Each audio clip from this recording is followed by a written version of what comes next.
The metal floor was cold beneath Dahan's boots as he pushed another cargo container into position. Sweat dripped down his face despite the station's climate control.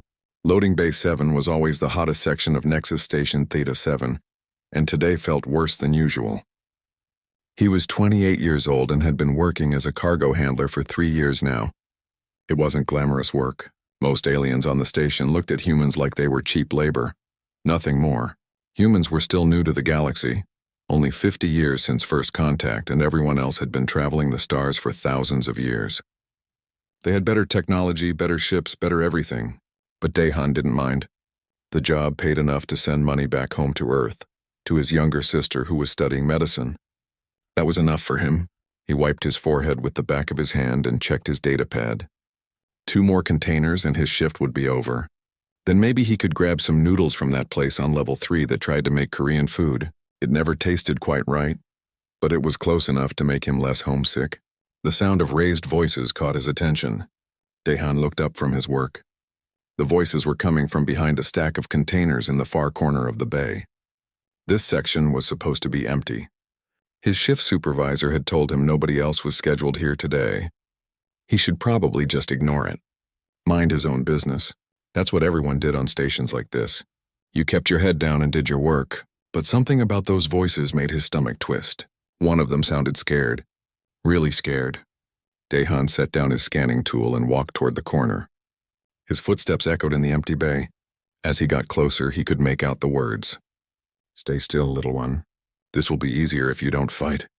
The voice was rough, speaking in Galactic Common with a thick accent. "Let me go. I want my father." A higher voice, trembling with fear. A child's voice. Dahan rounded the corner and stopped. 3 large aliens stood in a circle around a small figure. The aliens were Krath. He recognized them from their dark gray skin and 4 arms. They were known smugglers and thieves. The small figure in the middle was a Velian child, probably no older than 6 or 7 in human years. Her crystalline skin shimmered with fear, shifting through colors from blue to dark purple. The Velian child clutched a small stuffed toy against her chest. Tears ran down her face. One of the Krath noticed Dahan. "Move along, human. This doesn't concern you."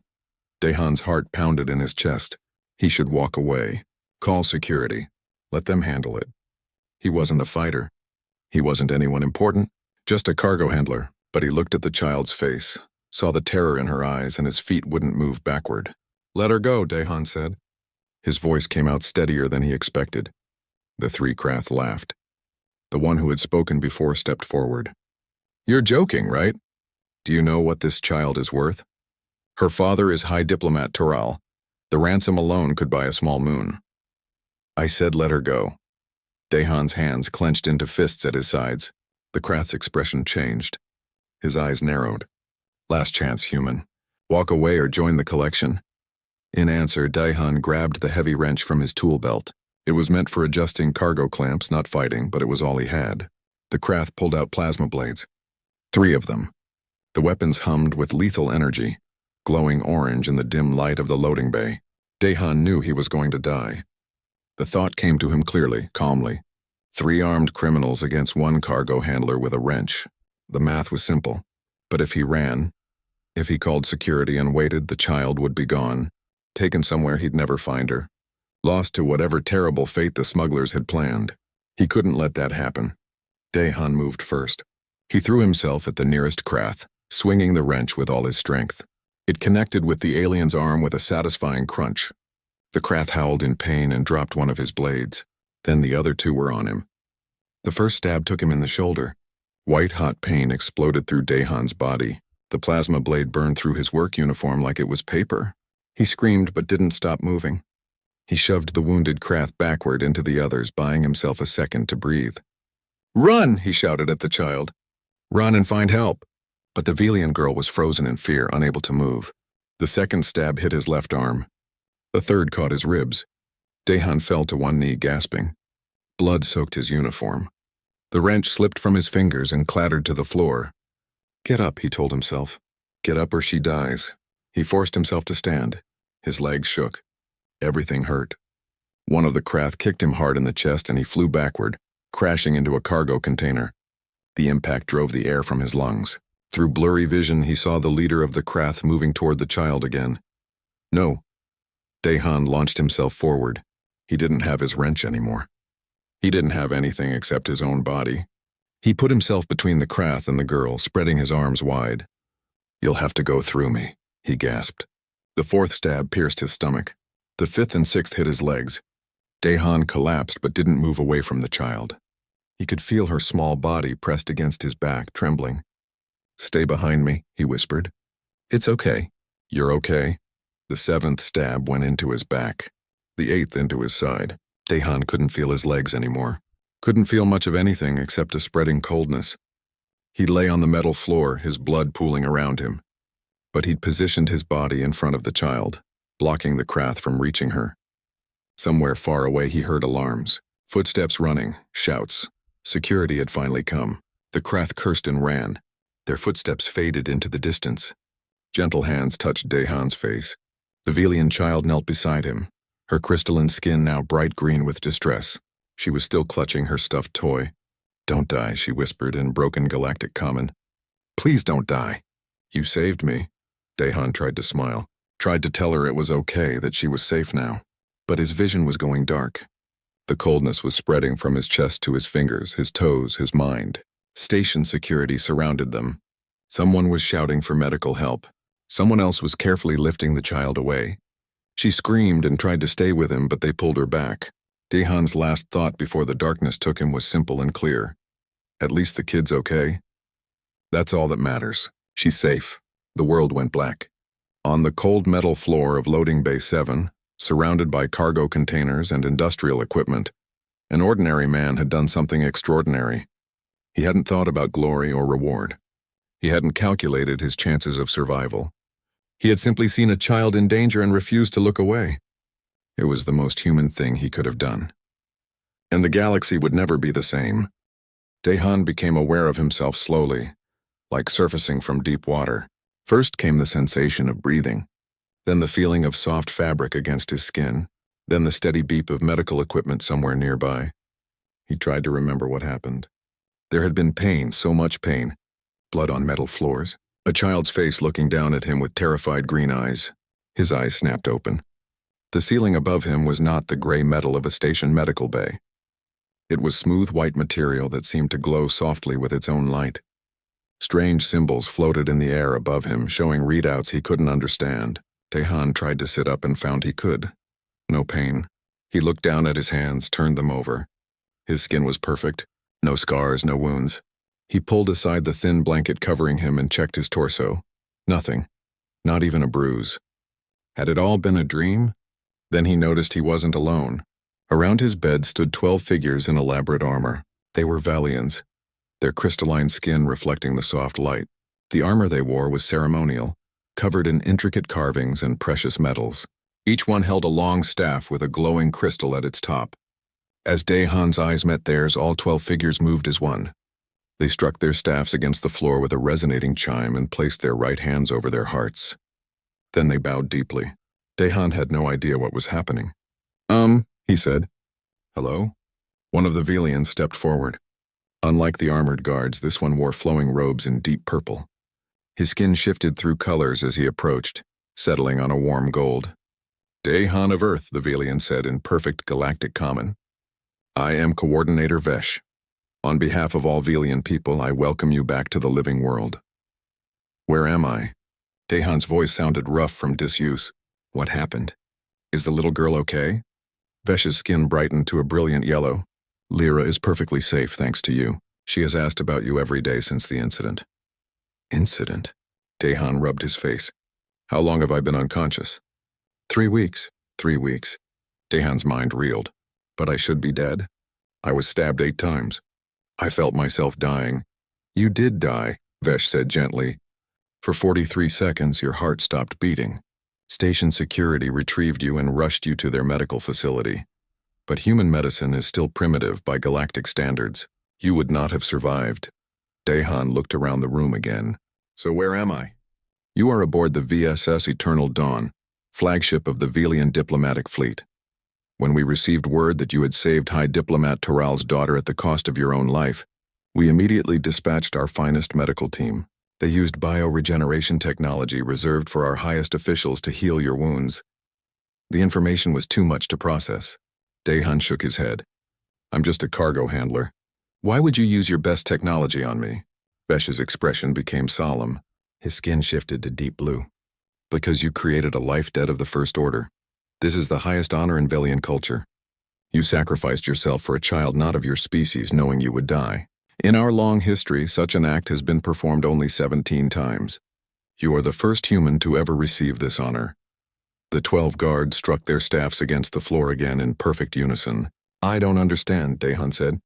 I just did what anyone would do. No, Vesh said firmly. Most beings would not. Most would calculate the danger, consider their own survival, call for help, and wait. You acted immediately, without thought for yourself. This is not common in the galaxy. Before Daehan could respond, a door opened at the far end of the room. A tall Velian entered, his skin shimmering with authority. His robes were even more elaborate than Vesh's, marked with symbols Daehan didn't recognize. Behind him walked a small Velian child. Her skin was bright pink with excitement. She carried a stuffed toy, the same one Daehan had seen her clutching in the loading bay. Lyra, the tall Velian said softly. The child didn't wait for permission. She ran across the room and threw herself at Daehan's bed. Her small arms wrapped around him in a tight hug. You're awake! You're awake! She spoke in broken galactic common, her words tumbling over each other. I thought you were dead. They said you might not wake up. But I knew you would because you're brave and strong and you saved me from the bad people. Daehan awkwardly patted her back. He wasn't used to children, especially alien children, but something about her joy made his chest feel warm. The tall Velian approached more slowly. He placed his hand over his heart and bowed deeper than the guards had. I am Taral, he said, Lyra's father. Words cannot express my gratitude. You gave your life for my daughter. There is no greater gift one being can give another. She's just a kid, Daehan said. Anyone would have done the same. That is where you are wrong, Taral said. He pulled out a small device and projected a holographic image into the air. It showed the loading bay from a security camera angle. Daehan watched himself confront the Krath, saw the moment he grabbed his wrench, witnessed his own stubborn refusal to back down. This footage has been seen by billions across the galaxy, Taral said quietly. Shared on every network, analyzed by every news station. Do you know what beings see when they watch this? Daehan shook his head. They see a human with no special training, no weapons, no armor. They see 3 armed criminals and a terrified child. And they see you choose certain death without hesitation. Toral's skin shifted through colors, finally settling on deep purple. Most species in the galaxy are not like this. We calculate risk. We consider consequences. We value logic and self-preservation. Vesh stepped forward. But humans are different. This is not the first incident. We have been studying your species since first contact. There are dozens of recorded instances of humans risking or sacrificing themselves for others, even for alien species they've just met. You call it instinct. We call it remarkable. It's just being decent, Daehan protested. No, Taral said. It is being human, and the galaxy is beginning to understand what that means. He gestured and the hologram changed. Now it showed news broadcasts from different alien networks. Headlines scrolled past in various languages. Human dies saving diplomat's child. Cargo handler sacrifice shocks galaxy. The human reflex. New study on species psychology. Are humans the most selfless species? Daehan stared at the images. His face looked back at him from a dozen different screens. This couldn't be real. He was nobody. Just a guy who loaded boxes onto ships. I want to go home, he said quietly. Toral's expression softened. Of course. We will provide you with transportation wherever you wish to go. But first, there is something you should know. The Galactic Council has requested your presence. They wish to honor you formally. And there are many beings who want to meet the human who changed how the galaxy sees your species. Changed how they see us? Daehan felt lost. I don't understand. Lyra tugged on his hand. She looked up at him with wide eyes, her skin bright yellow. You showed everyone that humans are heroes, she said simply. My teacher says humans used to be just workers and helpers, but now everyone knows humans are brave. Vesh nodded. Before this incident, humans were viewed as primitive, useful for manual labor but not worthy of important positions. That perception is changing rapidly. We have received requests from 17 different organizations asking to hire human security personnel. The Galactic Peacekeeping Force has opened recruitment specifically for humans. Your people's reputation has transformed overnight. Dahan felt overwhelmed.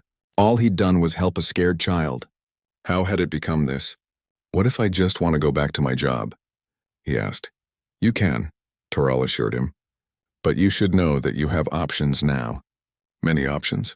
Whatever you choose, you will have the full support of the Velian people. The life debt extends beyond just your healing. We are bound to you now, and we honor our debts. The 12 guards struck their staffs against the floor once more.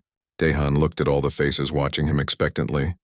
He thought about his sister back on Earth, probably worried sick about him. He thought about his small apartment on Nexus Station and his simple job. He thought about how his life had been uncomplicated and predictable. That life was gone now. He had saved one child and somehow became a symbol for his entire species. 4 months had passed since the incident in Loading Bay 7.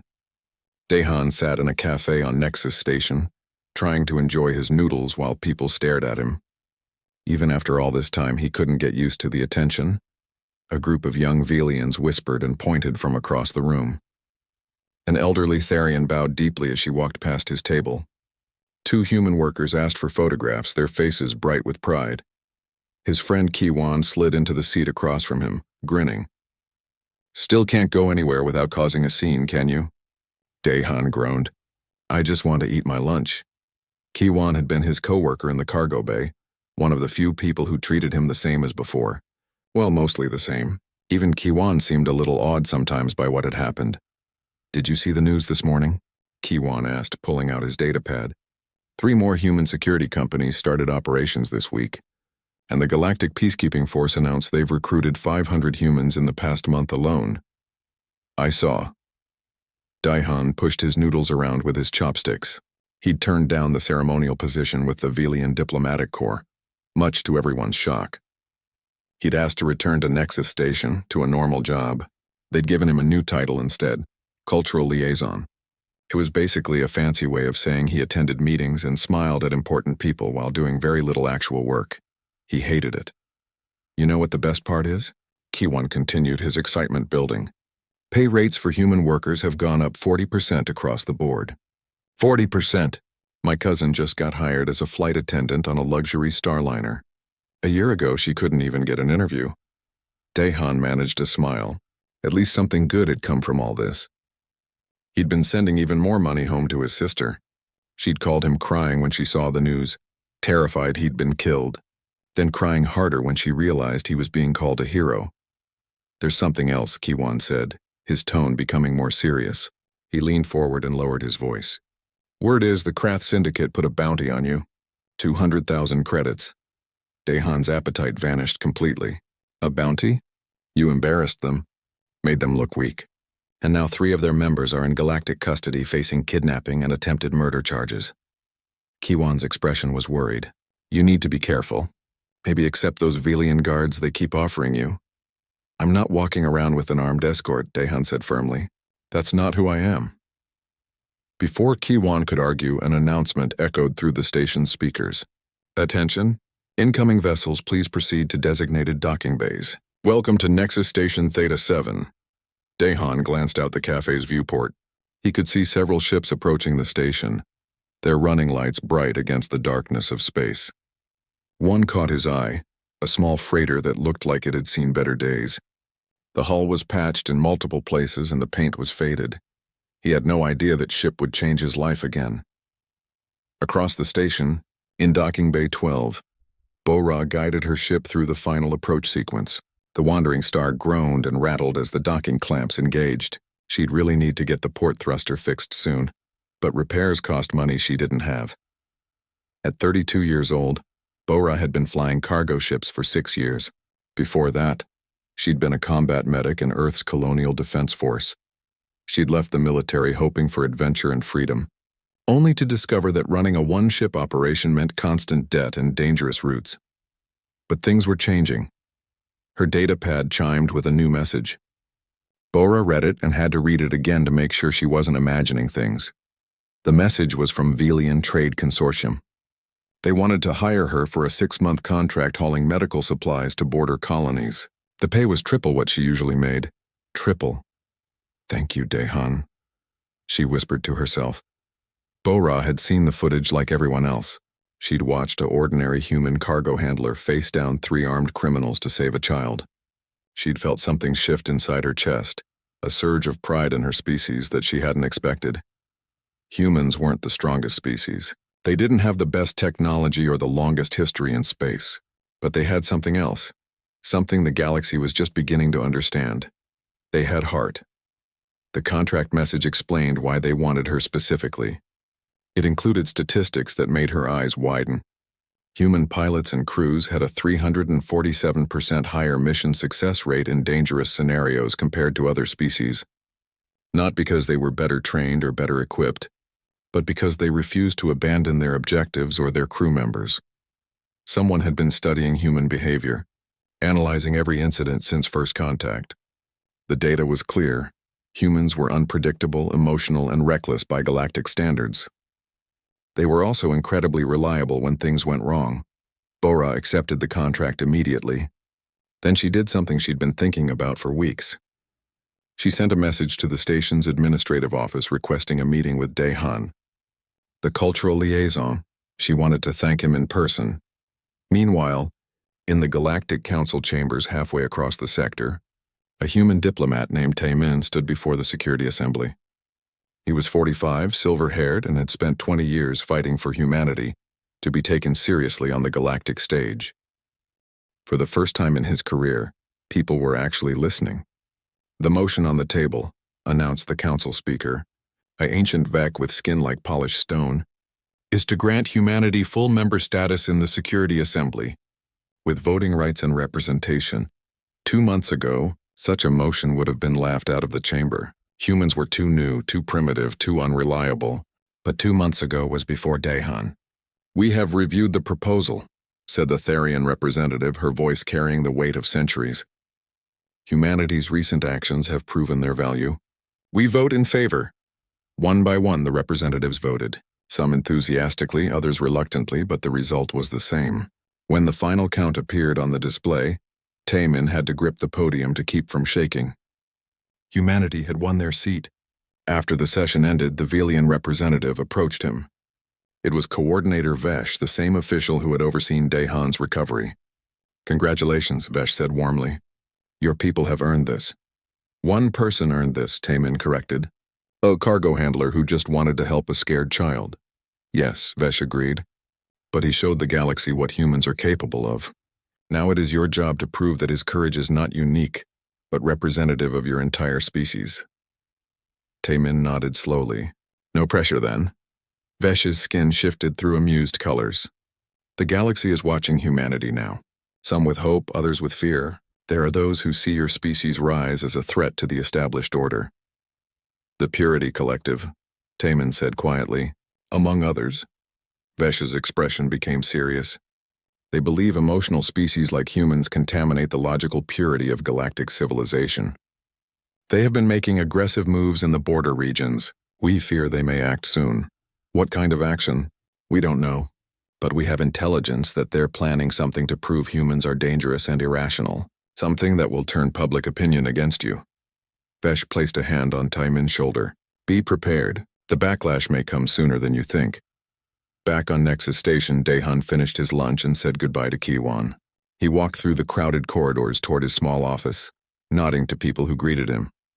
Some humans, some aliens, all treating him like he was someone special. He still didn't feel special. He felt like a guy who'd done what anyone should do and somehow ended up famous for it. His datapad chimed with a meeting request. Someone named Bora wanted to talk to him. He almost declined, tired of meeting strangers who wanted to thank him or ask for favors. But something made him accept. Maybe it was the note she'd included. "Former combat medic, current cargo pilot.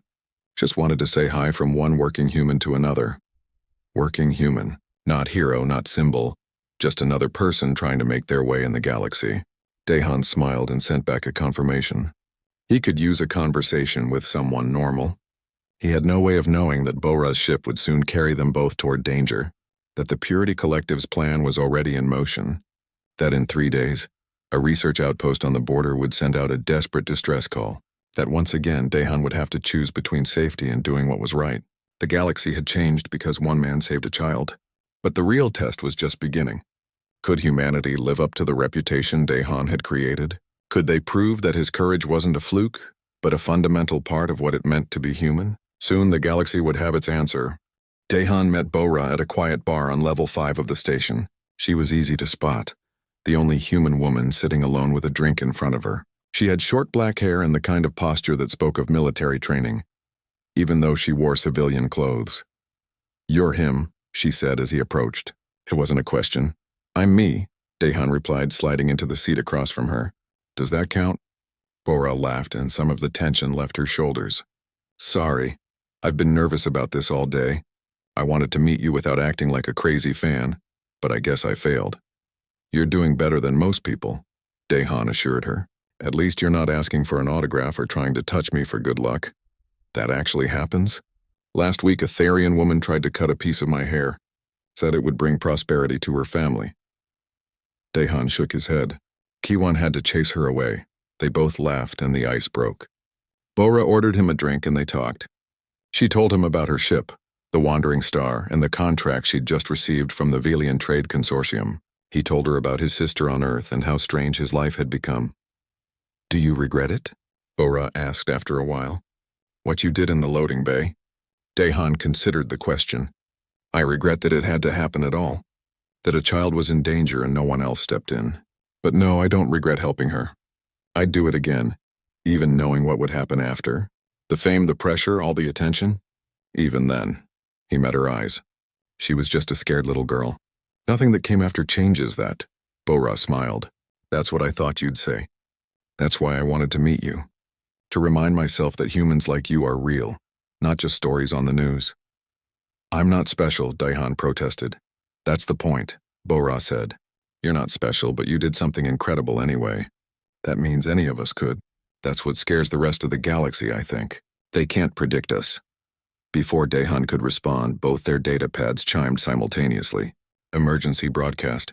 He pulled his out and felt his blood run cold as he read the message. "Urgent. Distress call received from Research Outpost Kepler 7, station under attack by unknown hostiles. Multiple casualties. Hostages taken, including 17 children and 3 human scientists. Request immediate assistance." The message included coordinates. Dahan's hands shook as he pulled up a star map. The outpost was in the border region near Purity Collective Space. 3 days' travel for the nearest Galactic Council response fleet. 3 days, Bora whispered, reading over his shoulder. "Those hostages don't have 3 days." Dahan stood abruptly. "I need to talk to someone." He found Coordinator Vesh in the Velian diplomatic suite on level 2. The official's skin was dark purple with distress, and the 12 honor guards stood at full alert around the room. "You've seen the news," Vesh said as Dahan entered. "We have to help them. The council fleet is already en route. They will arrive in 72 hours. "Too long," Dahan said. "You know it's too long. The Purity Collective doesn't take hostages to negotiate. They'll make an example of them." Vesh's skin shifted through troubled colors. "What would you have us do?" "We cannot send a military force into their territory without council authorization. It would be an act of war." "Then send me." The words hung in the air. Vesh stared at him. "You?" "I'm not military. I'm just a civilian. If I go, it's not an official action." Dahan's mind was racing, the plan forming as he spoke. "The Purity Collective is attacking because they want to prove humans are dangerous. Let me prove them wrong. Let me show we're willing to risk ourselves for others regardless of species." "You would be killed," Vesh said bluntly. "The outpost is surrounded by their warships. You would never make it inside." "Then help me figure out a way." Vesh studied him for a long moment. Finally, his skin shifted to determined gold. "You are either the bravest being I've ever met or the most foolish. Possibly both. I've been called worse." Within 2 hours, Dahan found himself in a planning room with an unlikely group. Vesh had called in favors. The 12 honor guards stood ready to volunteer. Bora had offered her ship without hesitation, and somehow word had spread through the human community on the station. 43 humans crowded into the room. Cargo workers, technicians, shop owners, one accountant. None of them were soldiers. All of them were willing to go. This is insane, Kiwan said, but he was smiling. He'd been the first to volunteer after Dahan. We're going to get ourselves killed. Probably, agreed a human woman named Hei Rin who worked in station maintenance. But better than sitting here doing nothing while children die. Taemin, the diplomat, had pulled strings to get them emergency authorization. His face appeared on the view screen looking exhausted but determined. I can't officially sanction this mission, he said, but I can't stop private citizens from traveling where they want. If you happen to be in the area of a distress call, well, responding would be the humanitarian thing to do. Bora pulled up schematics of the outpost. I've flown through that region before. There are smuggling routes the Purity Collective probably doesn't know about. Old asteroid fields with enough interference to hide a small ship. Getting to the outpost is one thing, said one of the Velian guards. Getting inside is another. Their scanners will detect any approach. Not through the waste disposal system, Hayron said, pointing to the schematics. I worked on a station like this once. The disposal tubes vent directly to space. They're too small for most species to consider them a security risk, but humans could fit through them. You want us to crawl through garbage chutes? Kiwan asked. You have a better idea? He didn't. They spent hours planning. The Valian guards would provide a distraction, drawing the collective's attention to one side of the outpost. Bora would bring the wandering star in through the asteroid field and position it near the waste vents. The humans would infiltrate, locate the hostages, and extract them while the collective was focused on the guards. It was a terrible plan. Too many things could go wrong. The timing had to be perfect, and they were relying on luck more than skill. But it was the only plan they had. Why are you all doing this? Vesh asked the assembled humans. You don't know these people. They're strangers from different species, different worlds. Why risk your lives? The humans exchanged glances. Finally, Dahan spoke. Because they're people, he said simply. Because there are children who are scared and hurt. Because if we don't try, who will? Hyrin nodded. My grandfather used to say that the only thing necessary for evil to triumph is for good people to do nothing. I'm not doing nothing. The Purity Collective wants to prove humans are dangerous and irrational, Kiwan added. Let's prove them half right. We'll be dangerous to anyone who threatens innocent people. Bora checked her datapad. We need to leave in 4 hours to make the window. Everyone going needs to be on my ship by then. The humans dispersed to gather supplies and say goodbyes. Dahan stayed behind with Vesh. If this works, the Velian said quietly, you will prove that what you did in Loading Bay 7 was not a fluke. That humanity as a whole shares your courage. And if it doesn't work, then at least you tried. That counts for something. Dahan thought about the child he'd saved. Lyra with her bright pink skin and her stuffed toy. He thought about the children on the outpost, probably crying for their parents right now. He thought about his sister back on Earth who would be furious with him for doing something this dangerous again. But mostly he thought about the kind of person he wanted to be.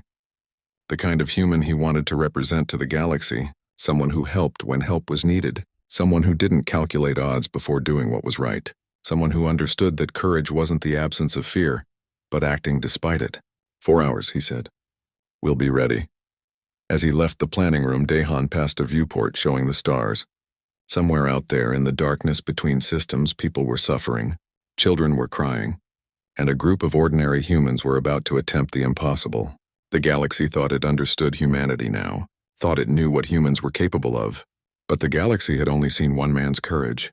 It was about to see what happened when dozens of ordinary humans decided to be extraordinary together.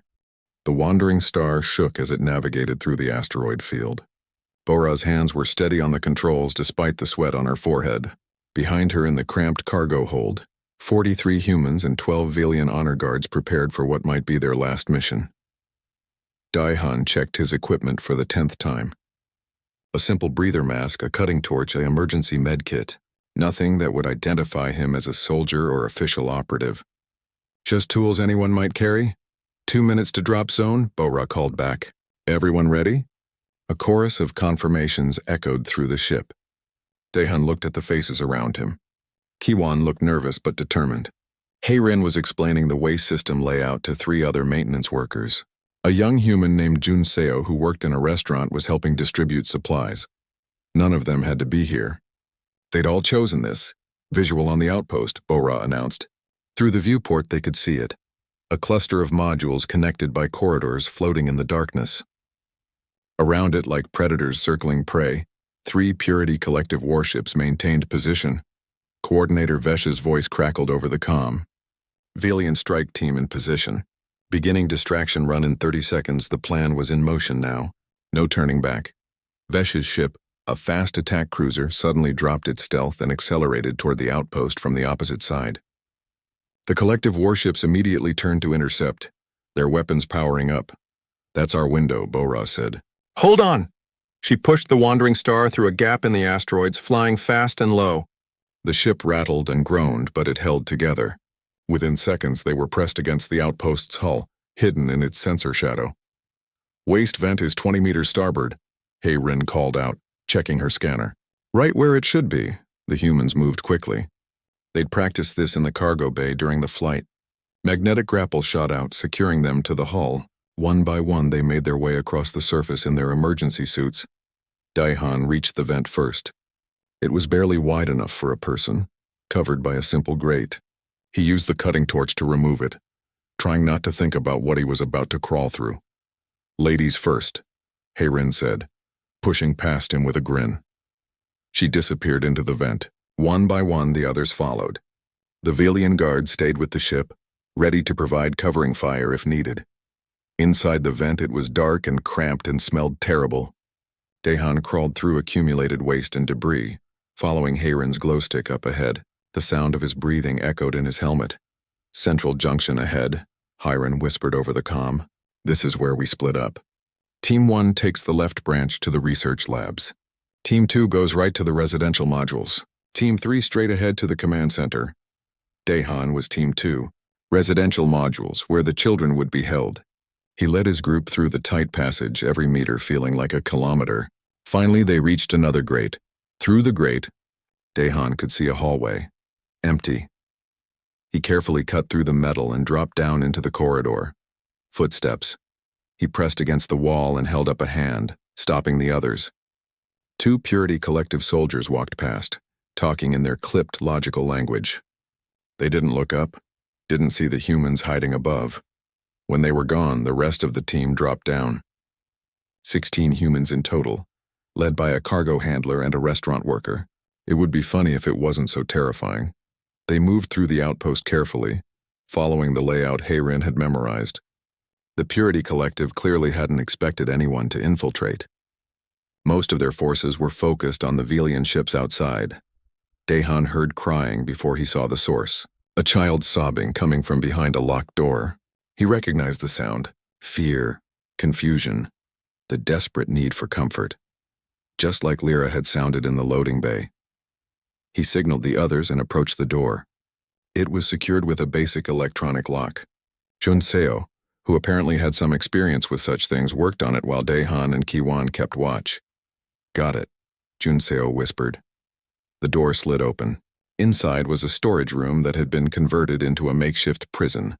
17 children of various species huddled together in the corner. 3 human adults, the scientists from the distress call, tried to shield them with their own bodies. All of them stared at Daihan in shock. "We're here to get you out," he said quietly in Galactic Common. "But you need to stay very quiet." One of the scientists, a woman, stepped forward.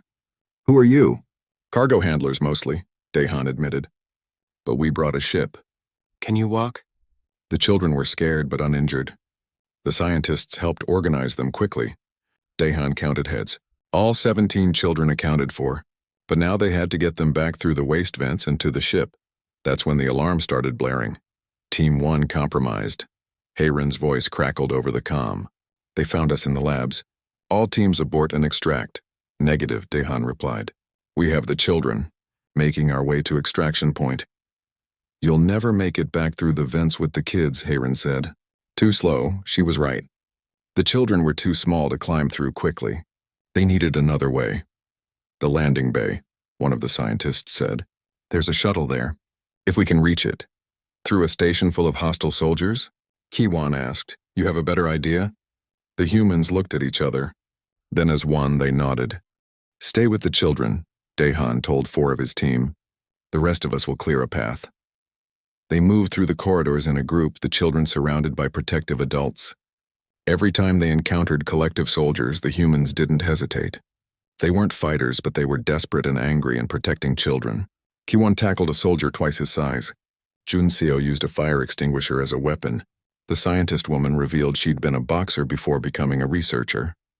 It wasn't graceful, it wasn't professional, but it worked. They fought their way to the landing bay, every human taking hits but none of them stopping. Daehan felt like he was back in loading bay 7, except this time he wasn't alone. This time he had help. The landing bay doors were sealed. The shuttle sat tantalizingly close on the other side of the transparent barrier. "I can override it," Hayren's voice said. She appeared from a side corridor covered in soot but alive. "Give me 2 minutes." "We don't have 2 minutes," Ki-1 said, pointing. Collective soldiers were pouring into the bay from multiple entrances. Dozens of them all armed. The humans formed a circle around the children.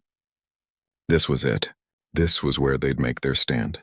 Then something unexpected happened. One of the collective soldiers stepped forward, removing his helmet. He looked at the children, at the humans protecting them, and his expression changed. "Stand down," he ordered his troops in Galactic Common. "Commander?" one soldier asked, confused. "I said stand down." The commander's voice was firm.